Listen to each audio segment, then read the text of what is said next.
हाँ चलिए भन भन देखिए त्रिकोणीय पट्टी से विभिन्न अंगों पर बांधना। चलिए भन भन बताइए। प्रयोग स्थान पहला पट्टी क्या है? हाथ की पट्टी। दूसरा क्या है? तीसरा क्या है? चौथा क्या है? पांचवा क्या है? छठवां क्या है? सातवां क्या है? आठवां क्या है? नौवां क्या है? दसवां क्या है? अब देखिए इसमें पट्टियों की संख्या कितना रहेगा? तो पट्टी की हाथ की पट्टी की संख्या, कोहनी की पट्टी कितना, और कंधे की पट्टी में, और जबड़े की पट्टी में, और सिर के पट्टी पर, और छाती की पट्टी पर, और पेट की पट्टी पर, पैर की पट्टी पर, घुटने की पट्टी पर, और जांघ या कूल्हे की पट्टी पर। और सब में कौन सा गांठ लगेगा? रेप गांठ। सबसे बेहतरीन गांठ कौन होता है? अब विधि क्या है? ध्यान से देखिए। हाथ की पट्टी कैसे बांधेंगे? अंगुली की पट्टी के शीर्ष की ओर।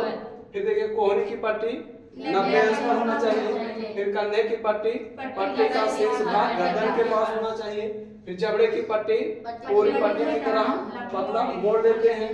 फिर क्या? सिर की पट्टी का आधार भाग माथे तथा भौं के ऊपर होना चाहिए। फिर छाती की पट्टी को बांधने की क्रिया छाती से शुरू होनी चाहिए। फिर पीठ की पट्टी बांधने की क्रिया पीठ से शुरू होनी चाहिए। फिर पैर की पट्टी या हाथ के समान बांधी जाती है। फिर क्या है? पैर के घुटने की पट्टी पे शीर्ष भाग घुटने के और कमर की ओर। और जांघ या कूल्हे की पट्टी, दो पट्टियां। इसमें क्या है?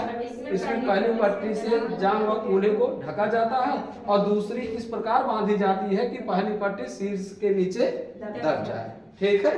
हाँ पूरा बात क्लियर हो गया? कितना समझे?